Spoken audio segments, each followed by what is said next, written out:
मोक्षों का दर्शक ही मैं ले रहा हूँ, वही शास्त्र ले सकते हैं।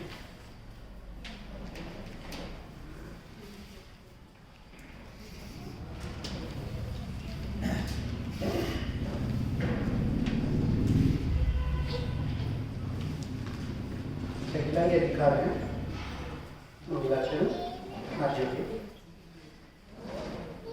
ओम नमः सिद्धेभ्यः, ओम नमः सिद्धेभ्यः, ओम नमः सिद्धेभ्यः।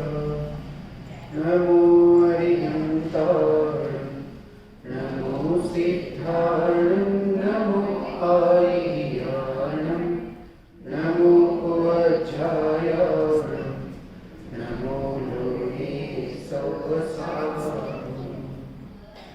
मोक्षमार्ग पेज नंबर प्रथम ही मंगलाचरण। मंगलमय मंगलकरण वीतराग विज्ञान, नमो ताहि जाते भये अरहन्ताभिमहान।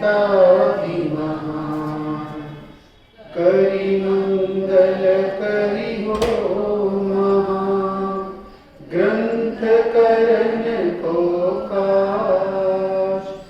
जाते मिले समाज सब, पावे निज पद राज, पावे निज पद राज।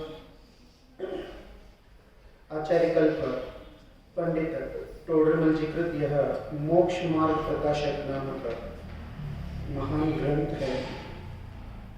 इस ग्रंथ के बारे में मोक्ष समाज को यह परिचित नहीं है। इसके ग्रंथकर्ता पंडित टोडरमल जी हम सभी के मार्गदर्शक के रूप में हमेशा ही रहेंगे। यह ग्रंथ अधूरा होने पर ही अपने आप में पूर्ण ग्रंथ है। अगर पंडित टोडरमल जी होते तो क्या होता, ये चिंतन बहुत बार किया गया लेकिन उत्तर नहीं मिल पाया है। बहुत अतिशयोक्तियां कह सकते हैं, जैसे संजीव जी गोदा जी के बारे में हमने कहा, क्योंकि उन्होंने जितने प्रवचन किए हैं वो जिंदगी भर नहीं सुने तो भी खत्म नहीं होने वाले। फिर भी हम ये सोच सकते थे कि और होते तो और कितने प्रवचन कर सकते थे। ऐसा ही है, लेकिन जितना मिला है अपने आप में बहुत अधिक है और अपना आत्मकल्याण करने योग्य ये सभी बातें हमारे पास विद्यमान हैं।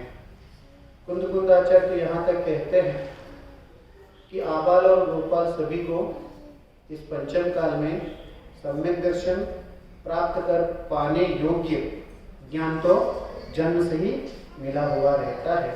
इसलिए हम अभाव की चिंता नहीं करते हुए जो है उसके बारे में चर्चा करेंगे। प्रथम तो उन्होंने अरहंत और सिद्धों का स्वरूप बहुत विस्तार से बहुत अच्छे से उन्होंने चर्चा की। उसके बाद उन्होंने सामूहिक रूप से आचार्य, उपाध्याय और साधु का सामान्य स्वरूप देते हैं, उसका हम चर्चा करेंगे। पेज क्रमांक 3 है, देखिए पृष्ठ क्रमांक 3 है, आचार्य, उपाध्याय, साधु का सामान्य स्वरूप। आचार्य, उपाध्याय, साधु को हम क्या कहते हैं, इधर जो 5 परमेष्ठ उनको हम पदवी के नाम से जानते हैं। अरिहंत, सिद्ध, आचार्य, उपाध्याय और साधु क्या है, पद है। और ऐसा भी हम एक श्लोक बोलते हैं, एक हिंदी उसका अनुवाद है, अरिहंत सिद्धाचार्य पाठक साधु है परमेष्टिपन, सब आत्मा की अवस्थाएं आत्मा ही है शरण। आत्मा ही है शरण। ये सब किसकी अवस्थाएं हैं, आत्मा की ही अवस्था है। तो बताइए हमारे अवस्था जरूरी है क्या? अवस्था के लिए जो कारण है वह शुद्धात्मा जरूरी है, शुद्धात्मा जरूरी है। इसलिए हम इन तीनों अवस्थाओं को या फिर 5 अवस्थाओं की चर्चा जब करेंगे तब हम अपने स्वभाव को ही मुख्य करके जानेंगे। जब भी एकाग्र होकर सुनिए। एकाग्र होकर मतलब कैसे सुनिए? एक को अग्र रखकर सुनिए। एक कौन है जगत में? मैं स्वयं। मैं कितना हूं? आत्मा एक नहीं है। आत्मा तो अनंत अनंत है, अनंत है क्या नहीं है? लेकिन मैं कितना हूं? मैं एक ही हूं। इसलिए मुझको अपने आप को अग्र रखो, फिर स्वाध्याय करो। अपने आप एकाग्र हो गई और वही स्वाध्याय कहलाएगा। स्वाध्याय का मूल उद्देश्य कौन है? सभी को पढ़ाना स्वाध्याय है क्या? नहीं, स्वयं को पढ़ना, यही क्या है? स्वाध्याय। तो स्वाध्याय हो, एकाग्रता हो, पंच परमेष्ठियों का स्वरूप, सब में मुख्य क्या है? मुख्य मैं स्वयं हूं। अगर मुझे छोड़कर मैं शास्त्र पढ़ना शुरू किया तो शब्दों की पढ़ाई होगी, वो शास्त्र की स्वाध्याय नहीं होगी। समझ में आ रहा है? इसलिए इधर आचार्य उपाध्याय साधु का सामान्य स्वरूप में ये जो चैप्टर, ये जो इधर लाइनें लिखी है, ये मुझे बहुत प्रभाव किए हैं। जब भी थोड़ा बहुत जीवन में कुछ भी ऐसा उतार चढ़ाव होते रहते तो ये स्वरूप जरूर मैं पढ़ने बैठ जाता हूँ। क्यों? इसमें बहुत सारी ऐसी बातें बताई है जो हमको तुरंत क्या करते, जागृत करती है। और इसमें आचार्य उपाध्याय साधु इनको सामूहिक रूप से लिया है, मतलब इधर पद का या फिर अवस्था, उनके कोई पद का मुख्यता नहीं है, सामान्य अवस्था की चर्चा है। तो शुरू करते हैं एक एक चीज को पढ़ने का, और गंभीरता से पढ़िए और हर एक चीज को किसके ऊपर लागू करना है। यह आचार्य उपाध्याय साधु का स्वरूप नहीं है, ये मेरा ही स्वरूप पर समझ रहा हूं मैं। ऐसा समझना है, ये मेरा अवस्था ऐसा होगा, मैं ऐसा ही हूं, ऐसा दृष्टिकोण लेकर आपको पढ़ना होगा। स्वाध्याय के पहले आप लोगों को श्रोता की स्वरूप एक बार पढ़ना पड़ेगा। पंडित टोडरमल जी ने लिखा है, श्रोता कैसा होता है, स्वाध्याय में आने के पूर्व उसकी क्या चिंतन धारा रहती है। इस सब पढ़ के हमको अपने आप को स्वाध्याय में आए हैं तो क्या समझने के लिए आए हैं? किसी वक्ता को सुनने आए हैं, या किसी शास्त्र को पढ़ने आए हैं, या फिर समय का सदुपयोग करने आए हैं, या फिर पुण्य कमाने आए हैं? क्या करने आए हैं? ये जो मैंने 4-5 चीजें बताई उसमें से एक तो सही होना चाहिए, एक भी सही, सब गलत ही बताए मैंने। किसके लिए आना चाहिए? अपने आप को समझने के लिए। मैं कौन हूँ, आया कहाँ से, और मेरा रूप क्या संबंध, कुमय कौन है, स्वीकृत करूं परिहार क्या, इसका विचार विवेक पूर्वक शांत होकर कीजिए, तो सर्व आत्मिक ज्ञान के सिद्धांत का रस पीजिए। ये उद्देश्य है हमारा, और कोई उद्देश्य नहीं है। और सब कुछ तो अपने आप मिलता ही रहेगा, उसकी जरूरत भी हमको नहीं। तो क्या कहते हैं, देखिए अब आचार्य उपाध्याय साधु के स्वरूप का अवलोकन करते हैं। जो विरागी होकर समस्त परिग्रह का त्याग करके शुद्धोपयोग रूप मुनि धर्म अंगीकार करके अंतरंग में तो शुद्धोपयोग द्वारा अपने को आप रूप अनुभव करते हैं। यहां तक देखेंगे पहले। देखिए, जो विरागी होकर, विरागी मतलब वीतरागी होकर, वीतराग मतलब राग द्वेष के अभाव पूर्वक, दबाते नहीं, अभावी करके रखा है जिन्होंने। समझ में आ रहा है? तो जिनमें राग और द्वेष का लवलेश बचा ही नहीं है, चाहे शत्रु आने दो, चाहे मित्र आने दो, सबके बारे में कैसा दृष्टिकोण है? वीत, समता भाव। किसी के प्रति प्रेम नहीं है, किसी के प्रति द्वेष नहीं है, चाहे वो कितना भी उपसर्ग करे, गाली देवे, कुछ भी करे, श्रावक को गुस्सा आ सकता है लेकिन मुनि को गुस्सा नहीं। अगर गुस्सा आ गया तो फिर वो मुनि नहीं है। समझ में आ रहा है? अगर वीत लगता है तो गुस्सा नहीं आता। तो ऐसे विरागी होता क्या किया उन्होंने? समस्त परिग्रह का त्याग किया है। परिग्रह कैसे परिग्रह? अंतरंग और बहिर्, दोनों प्रकार के परिग्रहों का त्याग। अब वो विस्तार से तो नहीं जाएंगे, आप सब जानते हैं, लेकिन एक चीज मैं बता दूं कि परिग्रह का त्याग कैसा होता है, तो वे अपने भावों में उत्पन्न होने वाले परद्रव्यगत ज्ञान की पर्याय को भी क्या करते हैं, अपना नहीं मानते हैं। समझ में आया कुछ? मतलब परद्रव्य के आधार से उत्पन्न होने वाले ज्ञान के पर्याय को भी अपना नहीं मानते हैं। कैसे? जैसे उन्होंने एक शास्त्र लिखा, शास्त्र लिखते हो बहुत अच्छी, उनको मतलब नॉलेज अपने आप ज्ञान के उद्गम हुआ और बहुत अच्छे श्लोक उन्होंने लिखा और नीचे अपना नाम लिख दिया। ये किसने लिखा? ये मैंने लिखा है, मुझे शाबाशी दे दो सभी लोग। ऐसा करते हैं क्या? वो कुछ नहीं करते, वो तो इतना ही जानते कि ज्ञान की पर्याय की इस समय की अवस्था है, ये मेरा विकल्प आया कि ये मुझे करना चाहिए, बस कर दिया। लेकिन उसमें क्या नहीं करते हैं? इष्ट अनिष्ट नहीं करते हैं, राग द्वेष नहीं करते। ये मैंने किया ऐसा नहीं, ये बातें इसमें आएगी आगे सामने। मैंने थोड़ा जल्दी इसको बता दिया आपको, लेकिन ये चीजें इसमें आएगी सामने। तो ये क्या कहते हैं? तो समस्त परिग्रह का त्याग करके क्या धारण किया उन्होंने? शुद्धोपयोग रूप मुनि धर्म। अब मुनि धर्म को एक शब्द में कहा जाए तो शुद्धोपयोगी कह सकते हैं। शुद्धोपयोग के बिना मुनि धर्म के अस्तित्व है क्या? है ही नहीं, हो ही नहीं सकता। इसे द्रव्यलिंगी मुनि हम कह सकते हैं, लेकिन उनको मोक्ष संभव होगा क्या? नहीं। तो मोक्ष के योग्य जो शुद्धोपयोग पूर्वक जो मुनि धर्म स्थित है, वही क्या है? सच्चा मुनि धर्म है। और हम जब मुनि बनेंगे तो ऐसे ही मुनि बनेंगे, ये भावना हमको निरंतर भानी होगी। अंतरंग में तो शुद्धोपयोग में क्या करते हैं? शुद्धोपयोग अवस्था में उनका अंतरंग अवस्था क्या कर रहा है, क्या चिंतन कर रहा है, क्या अंतरंग में भावनाओं को लेके बैठा है, क्या अंतरंग में उनकी भावनाएं चल रही है? तो कहते हैं कि अंतरंग में तो शुद्धोपयोग द्वारा, किसके द्वारा बता रहे हैं? जिसको भी अभी हम कौन से भाव में बैठे हैं? शुभोपयोग क्या शुभोपयोग है? पक्का है? इतना कॉन्फिडेंटली बोल रहे कि हम शुभोपयोग में हैं? पक्का नहीं है।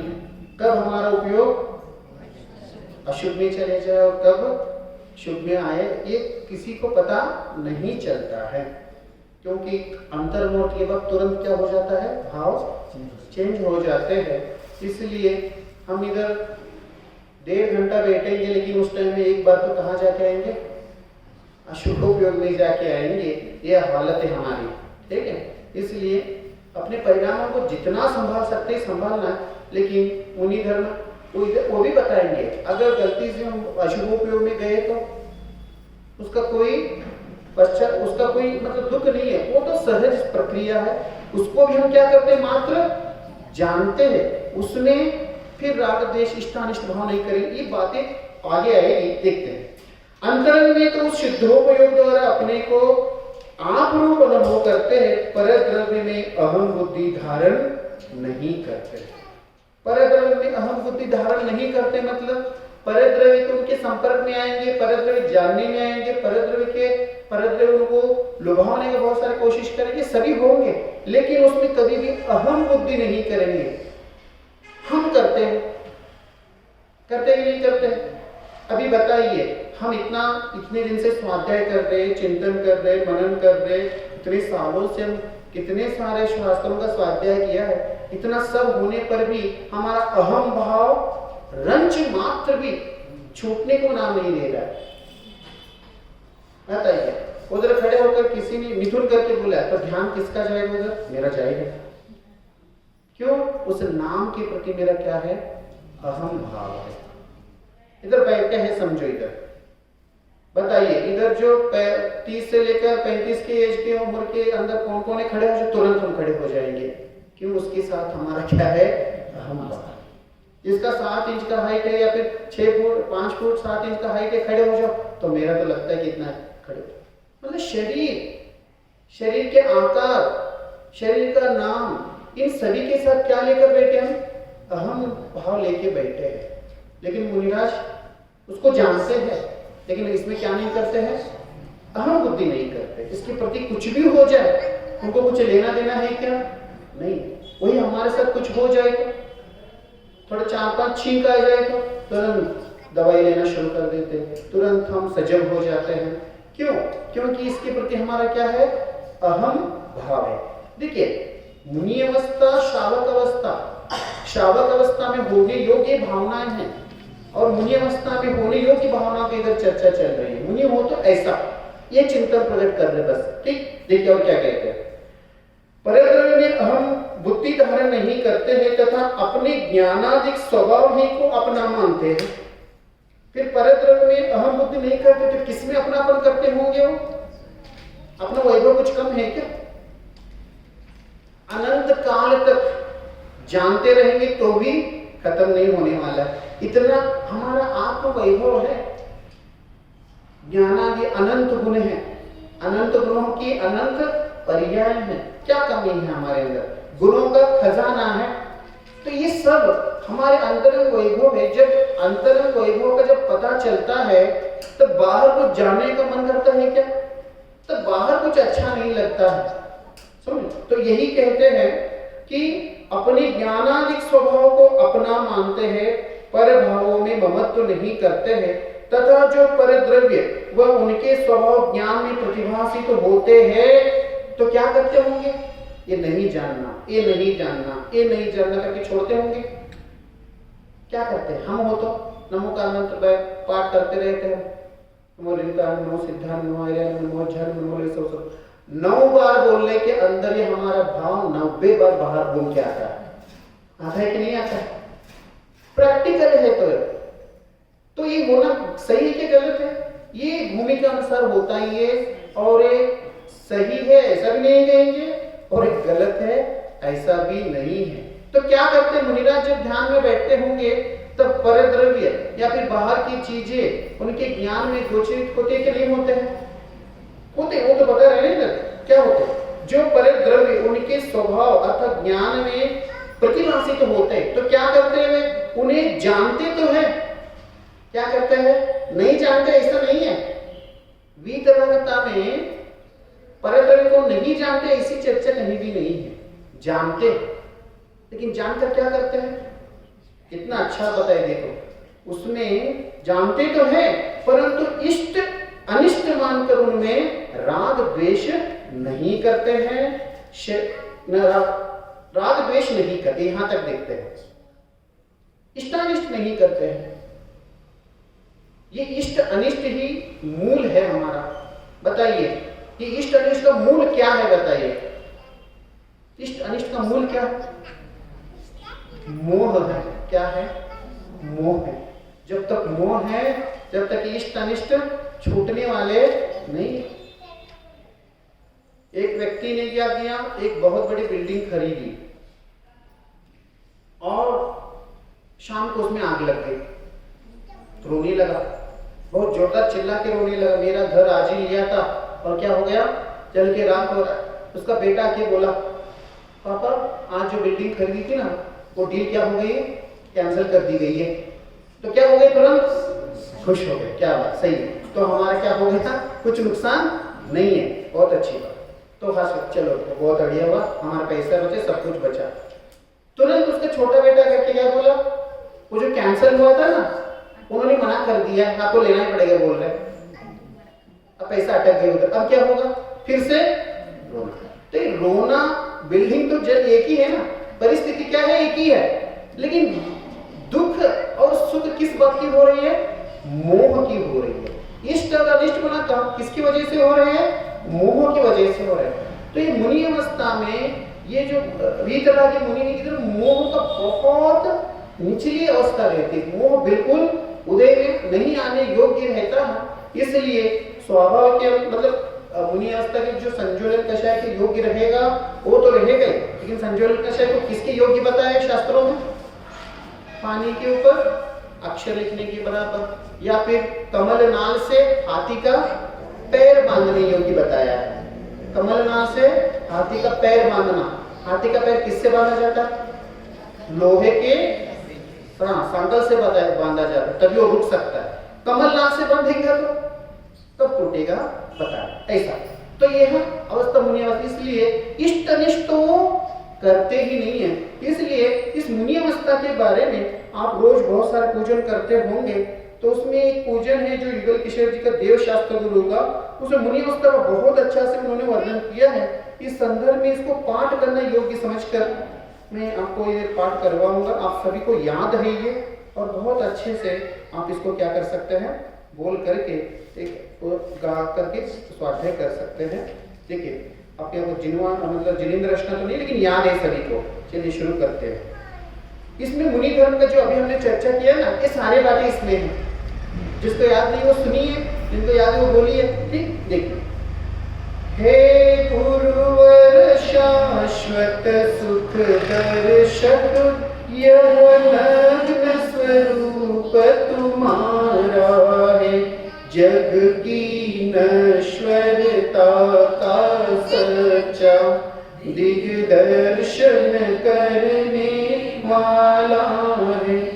जब जग विषयों में रच पच कर गाफिल निद्रा में सोता हो, अथवा वह शिव के निष्कंटक पथ में विषकंटक होता हो अर्ध निशा का सन्नाटा, वन में वनचारी चरते हो, तब शांत निराकुल मानस तुम तत्वों का चिंतन करते हो। करते तप शैल नदी तट पर, तरुतल वर्षा की झड़ियों में, समता रस पान किया करते, सुख दुख दोनों की घड़ियों में। अंतर ज्वाला हरती वाणी, मानो झड़ती हो फुलझड़ियां, भव बंधन तड़ तड़ टूट पड़े, खिल जाए अंतर की।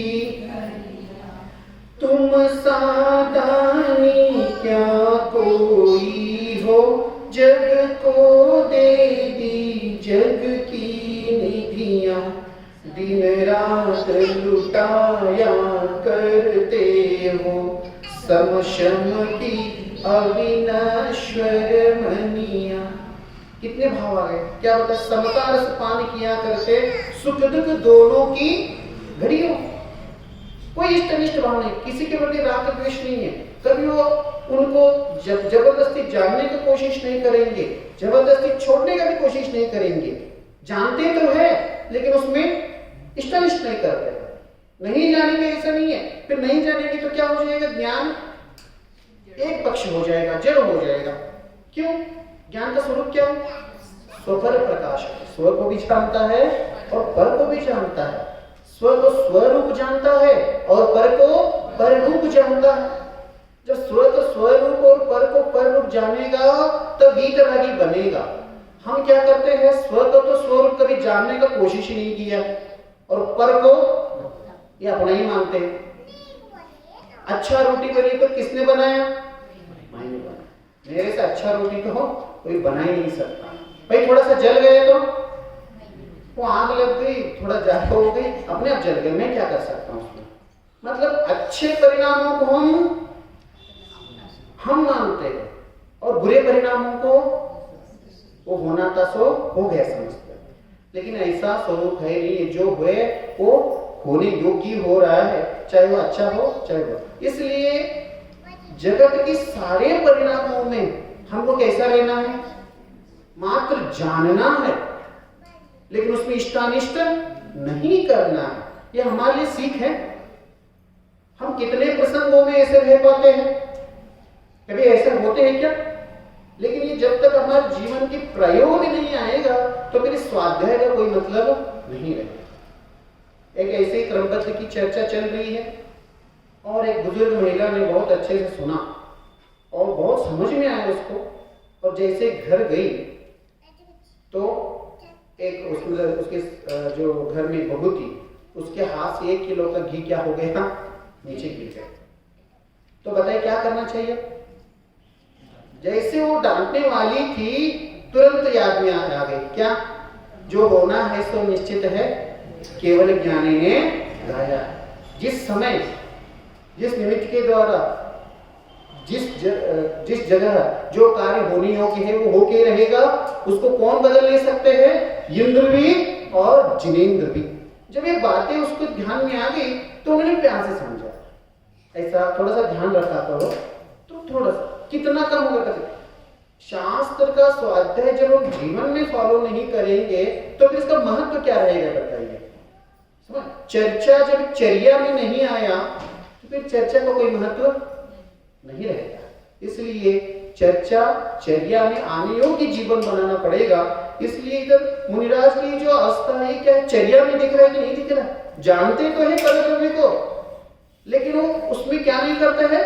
इष्ट और अनिष्ट नहीं करते हैं। जब यशोधर मुनिराज पर सैनिक राजा ने क्या किया? उपसर्ग किया।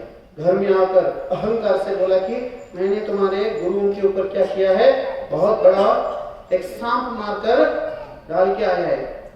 तो चेलना को तो बहुत दुख हुआ। जाकर के उन्होंने अपने पुत्र के ओर से उन्होंने पूरा संकट तो दूर किया। क्या वे मुनिराज नहीं जानते थे उपसर्ग किसने किया है? जानते थे।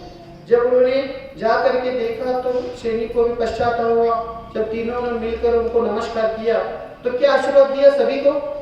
सद्धर्म वृद्धिरस्तु। इसमें क्या दिख रहा है? यही तो है। जानते तो थे लेकिन उनके प्रति इष्ट अनिष्ट नहीं करते। चेलना ने अच्छा किया, शाबाश, तुम्हारा जीवन अच्छा रहे। सैनिक तुम सर्वनाश हो जाओ, तुम्हारा बेड़ा गर्क हो जाए, तुम्हारा सत्यानाश हो जाए, ऐसा आशीर्वाद दिया है क्या? उन्होंने उनको भी क्या दिया? सत्य। ये हमको अपने जीवन में उतारना पड़ेगा। हम श्रावक है, लेकिन श्रावक अवस्था मतलब छूट है क्या? कुछ भी कर सकते हैं? नहीं है। श्रावक मतलब क्या? मुनि अवस्था की तैयारी का नाम क्या है? श्रावक अवस्था है। इसमें हम मन मर्जी से कुछ भी नहीं कर सकते हैं। हम मुनि कैसे बनेंगे? मुनि अवस्था जब हम कब जल्दी मिलेगा? संत साधु बन के विचरूं, वह घड़ी कब आएगी? चल पड़ूं मैं मोक्ष पथ में, वह घड़ी कब आएगी? समझ में आया? ये मतलब हम मोक्ष चाहने वालों को मुनि बनने का भाव नहीं आए तो कैसा मोक्ष चाहेंगे? क्यों? मुनि अवस्था के बिना मोक्ष है क्या? वो तो कंपल्सरी है। इसलिए मुनि अवस्था हमारे लिए अंतरंग भाव में अभी श्रद्धा में रहना है। जब वो पर्याय में आएगा सहज ही आएगा ही। इसे श्रद्धा में मुनि अवस्था का चिंतन, मुनि धर्म का जो भी पालन, जो भी हमारे अंतरंग में शुद्धोपयोग का भाव है, ये निरंतर एक पूजनीय जो अवस्थाएं ये हमारे लिए अनुकरणीय, ये ध्यान रखना चाहिए। ठीक, तो देखिए क्या कहते हैं, यहां तक हो गया अनिष्ट। परंतु इष्ट अनिष्ट मानकर उसमें राग द्वेष नहीं करते हैं। शरीर की अनेक अवस्थाएं होती है। कब कब होती है? पांडवों के ऊपर दुर्योधन ने क्या किया था? लोहे के बेड़ी जला मतलब लगाया था पूरा। गजकुमार मुनि के ऊपर उसके ससुर ने क्या किया था? सीढ़ी जलाया था। सुकुमार मुनि को खान। शरीर कितनी अवस्थाएं होती है? मुनि अवस्था में अनेक अवस्थाएं, परिचय होते हैं, उत्सव होते, सब होते हैं। लेकिन वो क्या करते होंगे? सब कितना सुंदर बताते हैं। देखिए, शरीर की अनेक अवस्थाएं होती है, भाई नाना निमित्त बनते हैं, परंतु वहां कुछ भी सुख दुख नहीं मानते, तथा अपने योग्य बाह्य क्रिया जैसी बनती है, आगे बढ़िए क्या है, वैसे बनती है, खींच कर उनको नहीं करते हैं। जबरदस्ती किसी को हटाने का, जबरदस्ती किसी को लाने का कोशिश बिल्कुल नहीं करते। सनत कुमार मुनिराज को कोढ़ हुआ तो देवताओं ने आकर अर्जी लगाई, आप बताएंगे ना तो चुटकी में आपका लोग क्या कर सकते हैं? दूर कर सकते हैं। तो हम होते तो क्या करते? पहले दूर करो भाई, बहुत परेशान हो गया। लेकिन उन्होंने क्या मन की, तो मेरा है ही नहीं, इसलिए मैं इसको कुछ भी जबरदस्ती कुछ करना नहीं चाहता। जबरदस्ती किसी को वो खींच कर कुछ भी करना नहीं चाहते हैं। कारण क्या है? कारण अंतरंग में अपने को आप रूप जानने का ताकत है। समझ में आ रही ना? जब अपने आप को जानते हैं तो बाहर के सब जानते हुए भी उसको हम क्या नहीं करते हैं? नहीं जानते हैं। इष्टोपदेश में एक श्लोक है, क्या है? ब्रुवन्नपि न ब्रूते गच्छन्नपि न गच्छति स्थिरीकृतात्म तत्वस्तु पश्यन्नपि न पश्यति। अर्थात कहते हुए भी नहीं कहते हैं, चलते हुए भी नहीं चलते हैं, और देखते हुए भी नहीं देखते। पश्यन्नपि न पश्यति कब होता है? स्थिरीकृतात्म तत्वस्तु, जब तत्वों में वो स्थित हो जाते हैं। तत्वार्थ, तत्व का अर्थ जीव द्रव्य में, ये मैं हूं का अनुभव अंतर में लेके बैठे रहते हैं, तो जगत को जानते हुए भी क्या कर रहे हो? नहीं जान रहे हैं। देखते हुए भी नहीं देख रहे हैं, बोलते हुए भी नहीं बोल, क्योंकि बोलना भी क्या है? शब्द वर्गनाओं का खेल है। कभी अच्छा बोल देते, कभी बुरा बोल लेते, कभी सही बोल लेते, कभी गलत बोल लेते। ये शब्द वर्गनाओं का पकड़ किसके ऊपर है? जीव के ऊपर। हाथ में है क्या? जीव के हाथ में कुछ भी नहीं है। ये भव्य जीवन की योग्य से अच्छी बातें निकलती है। बताइए, दिव्य ध्वनि किसके योग्य से, योग्यता से निकलती है? भवि भागन वचे जोगे वशा, अर्थात भव्य जीवों के भाग्य के उदय से क्या होती है? दिव्य ध्वनि निकलती। उसमें तीर्थंकरों का या फिर अरिहंत भगवंत का कुछ भी हस्तक्षेप बिल्कुल नहीं होता है। वो तो उसके बारे में अनजान ही रहते, समझो। किसके बारे में? दिव्य ध्वनि के बारे में अरिहंत परमेष्ठी कैसे रहते हैं? अनजान रहते। क्यों? क्योंकि वे भी इसी अवस्था में हैं।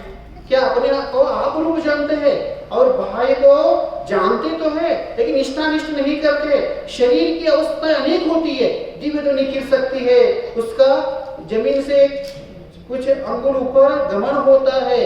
फिर शरीर कैसा हुआ है? परम अवतारिक शरीर हुआ है। बताइए, अब खुशी होती होगी अंदर उनको? देखो, कॉलर टाइट होता होगा, कॉलर तो होता नहीं उनका, फिर भी देखो मैं जमीन से ऊपर हूं, इतना विहार करता हूं मैं। जैसे ही मैं कहीं भी जाता हूं तो सारे अतिशय अपने आप प्रकट, ये सब उनको अच्छा लगता होगा। वो उसको क्या करते हैं? मात्र जानते हैं, लेकिन उसमें इष्ट, ये अच्छा है ऐसा नहीं मानते, और ये बुरा है ऐसा भी नहीं मानते। हमारे जीवन भी ऐसा ही होना चाहिए। इसमें सीख क्या है? हमको वीतराग में जीवन जीना प्रारंभ होना चाहिए, नहीं तो हमारा पूरा स्वाध्याय का मूल्य, वैल्यू क्या निकलेगा? जीरो निकलेगा। इसको कुछ वैल्यू होना चाहिए ना जीवन में। ये वीतरागता का 1% भी आ गए ना तो हम बहुत अच्छे व्यक्ति के नाम से समाज में जाने जाएंगे। देखिए क्या कहते हैं। और तो ये इसके बारे में कुछ उदाहरण मुझे याद है, ताकि आपको भाव भासना हो कि स्व को तो जाने और पर को जाने, लेकिन उसमें इष्टानिष्ट न करें। कुछ उदाहरण मैं आपको दे सकता हूं। जैसे आप बच्चों को स्कूल छोड़ने जाते हैं, स्कूल में छोड़ा, जब लेने के लिए जाते हैं ना, तब कितने बच्चे आ रहे हैं आपके सामने? स्कूल के सारे बच्चे आ रहे हैं, दौड़ के आ रहे हैं। आपका नजर कहां है? सिर्फ अपना बेटा। तो इतने सारे तो बच्चे, किसी को उठा लीजिए, नहीं हो सकते हैं क्या? नहीं। इसमें मेरा क्या है? मेरा बच्चा कौन है? और वो भी मेरे तरफ ही दौड़ेगा, और मेरा भी दृष्टि, परिणाम, भाव उसी को लेने में जाएगा। अगर कहीं गलती से गिर गए तो दुख होगा, कहीं गलती से वो कुछ हो गए तो हमको परेशानी है।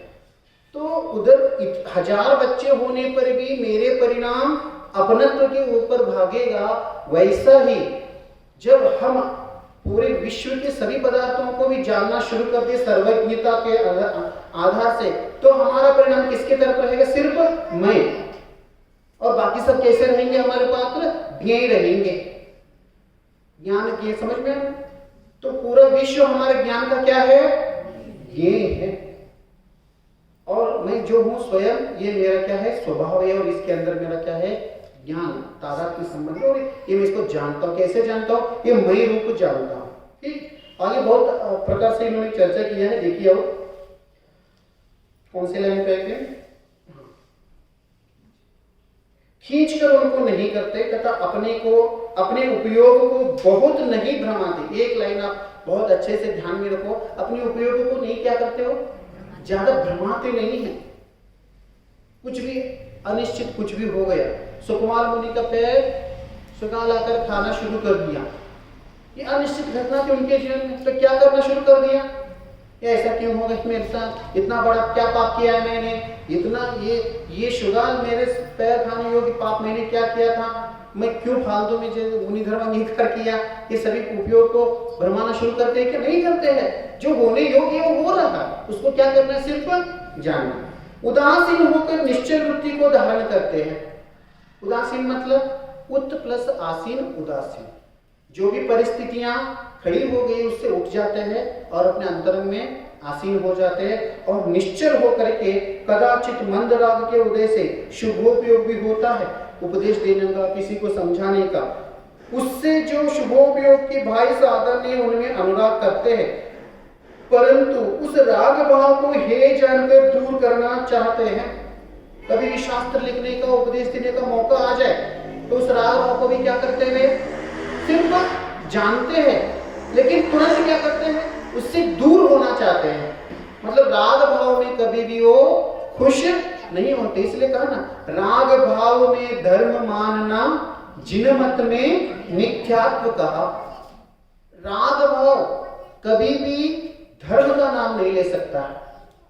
राग भाव हमेशा हमारे आत्म विरुद्ध परिणाम ही है, चाहे वो कितना भी उत्कृष्ट राग भाव क्यों ना हो।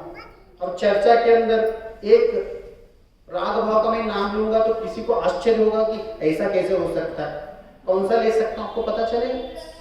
तीर्थंकर प्रकृति का राग भी अधर्म है। अब बताइए, अब इसको कोई सुनेगा तो ये क्या बात करते हैं, हम तो उसी के लिए 16 दिन कितना माथा पच्ची करते हैं, इधर सुबह जितना जल्दी उठते हैं, पूजन करते, 16 भावनाएं उठाते, और आप बोल रहे कि ये तो अधर्म है। तो पूजा किसका हो रहा है, आप कभी पूजन का लाइन देखेंगे तो आपको पता चलेगा।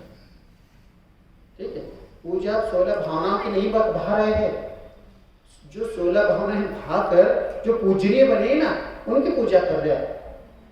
ठीक है, उन लाइनों को अच्छी तरह से आप पढ़ेंगे तो आपको पता चलेगा। ठीक है, अब इधर देखिए क्या कहते हैं, तथा तीव्र यही ना अनिश्चल वृत्ति को धारण करता था, कदाचित मंद राग के उदय से शुभोपयोगी होता है, उससे जो शुभोपयोग के बाह्य साधन है उनमें अनुराग करते हैं, परंतु उस राग भाव को हे जानकर दूर करना चाहते हैं, उसमें तल्लीन रहना नहीं चाहते, उसको कोई अच्छा नहीं मान लेते हैं। तथा तीव्र कषाय के उदय का अभाव होने से, अब अच्छा टाइम है तो अच्छी बात है, लेकिन बुरा टाइम आ गए तो क्या करते हैं, कषाय के उदय का अभाव होने से, नहीं ये अलग लाइन है, देखिए, तथा तीव्र कषाय के उदय का अभाव होने से हिंसादि रूप अशुभोपयोग परिणति का तो अस्तित्व ही नहीं रहा। मुनि धर्म में उनका बुरा समय आ सकता है लेकिन उनका बुरे परिणाम नहीं होते। किनके, मुनि राज, मुनि अवस्था में मतलब उनका पाप कर्म के उदय में उनके ऊपर उपसर्ग या फिर परिचय कुछ भी हो सकता है, लेकिन उनके निमित्त से इनके हिंसादि भाव रूप नहीं होते हैं। उनके निमित्त से ये क्रोधित होना, किसी को शापादि दे देना, किसी के ऊपर गुस्सा करना, गाली, इस प्रकार के भावों में वो नहीं है, क्योंकि उनका संपूर्ण रूप से पाप हो चुके हैं, नहीं, अस्तित्व ही नहीं उनके जीवन में शुभोपयोग का। तथा ऐसी अंतरंग अवस्था होने पर बाह्य दिगंबर सौम्य मुद्राधारी हुए हैं, शरीर का संवारना आदि विक्रियाओं से रहित हुए हैं। तो शरीर का वैसे साथ उनका जो अदंत धोवन, स्नान व्रत, ये सभी उनका शरीर को संवारने का कुछ भी उनके जीवन में अस्तित्व नहीं है। वनखंड आदि में वास करते हैं, 28 मूल गुणों का अखंडित पालन करते हैं, 22 परिश्रम का सहन करते हैं, 12 प्रकार के तपों का आदरते हैं, कदाचित ध्यान मुद्रा धारण करके प्रतिमावत निश्चल होते हैं, कदाचित अध्ययन आदि बाह्य धर्म क्रियाओं में प्रवर्तते हैं, कदाचित मुनि धर्म के सहकारी शरीर की स्थिति के हेतु योग्य आहार विहार आदि क्रियाओं में सावधान होते हैं। ऐसे जैन मुनि हैं, उन सब की ऐसी अवस्था होती है। तो ये उनके बाह्य आचरण को इधर दिखाया, ऊपर अपने अंतरंग आचरण को उन्होंने आपके समस्त सामने रखा। बाह्य आचरण तो जब दिगंबर मुनि अवस्था होगी तब होगी, लेकिन जो अंतरंग अवस्था है ये हम सब के लिए क्या है, अनुकरणीय है। मुख्य करके अपने उपयोग को नहीं भ्रमाना, दूसरी बात इष्टानिष्ट भाव नहीं करना। क्यों? क्योंकि यही हमारे अनंत भोगों का कारण और निमित्त बन पाता है। इसलिए ठीक है, इसलिए बहुत भाग्य के उदय से मनुष्य भव मिला हो, और इस मनुष्य भव में हम शास्त्र को अपने आत्म कल्याण के योग्य बनाना चाहिए। शास्त्र को शस्त्र बना करके अपने अहित का कारण नहीं बनाना चाहिए। मतलब समझते हैं ना, स्वच्छंद नहीं होना चाहिए। शास्त्र की किसी बात को एक पक्ष में लेकर के कुछ भी आचरण करना ये नहीं करना चाहिए, किसी का विरोध करना नहीं करना चाहिए। समझ, हम क्या करते हैं कभी कभी धर्म के अंदर होने वाले कुछ मिथ्या भ्रांतियों को लेकर हम क्या करते हैं, राग द्वेष करना शुरू कर देते हैं, उसके ऊपर टीका टिप्पणी करना शुरू कर देते हैं, उसकी निंदा वगैरह करना शुरू कर देते हैं। लाभ किसको है? लाभ किसी को नहीं है, लेकिन हमारा उस समय शक्ति बुद्धि का वही कहां हो गया, अपना ही अहित करने में चला गया। होगा कि नहीं होगा? इसलिए इसको जानिए, क्या सर्वज्ञ के ज्ञान में सब नहीं झलक रहा? झलक तो रहा है, लेकिन क्या कर रहे हैं? उसको मात्र जाने, और वही काम हमारा है। हम श्रावक अवस्था में है तो आप कुछ भी कर सकते हैं ऐसा नहीं है।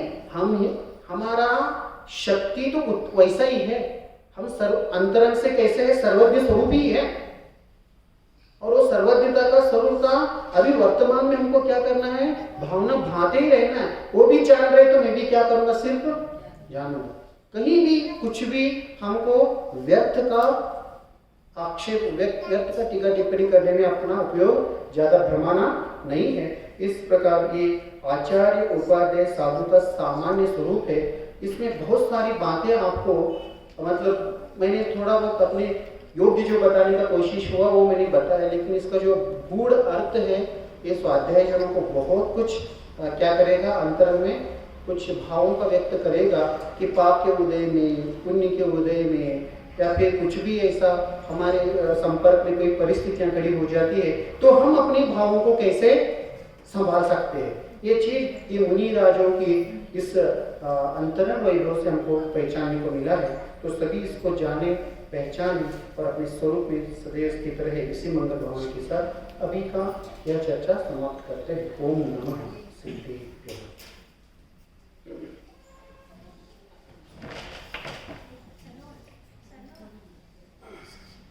आज के स्वाध्याय के क्रम में